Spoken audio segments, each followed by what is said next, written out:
Wardhannapet MLA మాజీ IPS అధికారి. అలాంటప్పుడు రాజకీయ అనుభవం లేని మనిషిని తీసుకొచ్చి ఎమ్మెల్యేని చేసేశారు ఆ యొక్క వర్ధనపేట నియోజకవర్గ ప్రజలు.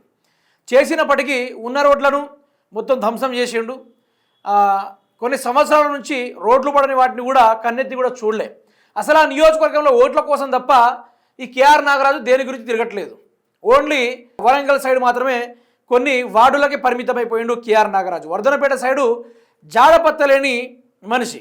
అయితే ఆయన 6 గ్యారెంటీల విషయం ఏందో కానీ 420 హామీలు ఏందో కానీ ఆయన ఎమ్మెల్యే గెలిచిండో లేదో అనే విషయాన్ని పక్కన పెడితే, ఎమ్మెల్యే లెక్క వ్యవహరిస్తున్నాడా లేదా అనే విషయం పక్కన పెడితే ఇసుక దందా చేస్తూ ఉన్నాడు కేఆర్ నాగరాజు. ఇసుక దందా ఇల్లీగల్ యాక్టివిటీ. ఒక్కొక్క ట్రాక్టర్ మీద, జేసీబీ మీద, అదేవిధంగా లారీల మీద, హిటాచీల మీద కొన్ని లక్షలలో రాబడి ఇన్కమ్. ఇక మళ్ళీ గెలవం, మళ్ళీ మనకు రిజర్వేషన్ రాదు, ఇదే టైంలో మనం గట్టిగా సంపాదించుకొని బయటికి పడాలి అన్నట్టుగా కేఆర్ నాగరాజు గారి యొక్క కథ మనకు అవుపడతా ఉంది. సరే ఏం చేసిండు అభివృద్ధి? వర్ధనపేట నియోజకవర్గానికి ఏమైనా ఆయకట్టలు నిర్మించిండా, లేకుంటే చెరువు పుడికలు ఇచ్చిండా, లేకుంటే ఏదైనా డెవలప్మెంట్ కార్యక్రమాలు చేసిండా అంటే ఇగో ఈ ఇసుక మోసే కార్యక్రమాలకి పన్నాగా అనుకుంటే ఒకసారి చూద్దాం మీకు మిత్రులారా. కాంగ్రెస్ ఎమ్మెల్యే కొడుకు ఇసుక దందా. ప్రతి నెల ప్రతి ట్రాక్టర్ నుంచి మామూళ్ళు డబ్బులు ఇవ్వకపోతే ట్రాక్టర్లు నడవదంటూ వార్నింగ్ వసూలు చేస్తున్న దిలీప్ రాజ్ అనుచరుడు ఫోన్పే చేయాలంటూ వాట్సాప్ గ్రూపుల్లో వాయిస్ మెసేజ్ పెట్టిన కాంగ్రెస్ నేత అక్బర్ నన్ను టార్చర్ పెడుతున్నారంటూ మెసేజ్. చూశారు కదా మిత్రులారా. అయితే సరే, ఇప్పుడు చాలామంది ఇసుక మీద ఆధారపడి బతుకుతూ ఉంటారు. నేనేమంటానంటే ఇసుక ఇప్పుడు గోదావరిలో బాగా కాంగ్రెస్ పార్టీ వాళ్ళు ధూమ్ధామ్ నడుస్తూ ఉంది. పోలీసు వాళ్ళు కూడా దేన్ని ఆపాలే? ఇసుక ట్రాక్టర్ వాళ్ళని ఆపొద్దు, మొదలు ఆపాల్సింది ఈ యొక్క ఎమ్మెల్యేని ఆపాలి. తర్వాత అటు ఏడు నాగారం గోదావరి దగ్గర వేస్తున్న ఇసుకని ఆపాలి. అప్పుడు ఆపినప్పుడు ఊర్లలో ట్రాక్టర్లు ఆపుతారు. అయితే ఇక్కడ పోలీసు వాళ్ళ జులుం కూడా ఎట్లా పెరిగిందంటే ఈ వర్ధనపేట నియోజకవర్గం చుట్టుపక్కల ఇసుక దందా నడుస్తూ ఉంది. అదేవిధంగా వీళ్ళకి సపరేట్ క్వారీలు ఉంటాయట. ఎక్కడ? ఈ గోదావరి సైడు.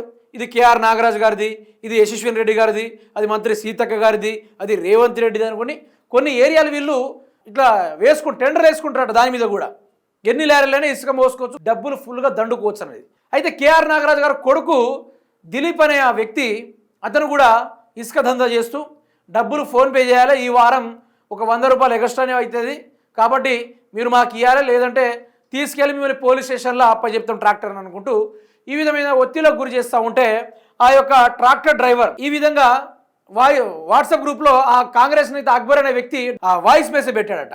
మీరు డబ్బులు పే చేయాలి, స్కానర్ కొట్టాలి, ఎంతమంది యూనియన్ ఉందో ఆ యూనియన్ వాళ్ళందరూ కలిసి ఓ 2 లక్షల 5 లక్షల కట్టలు గిట్లా.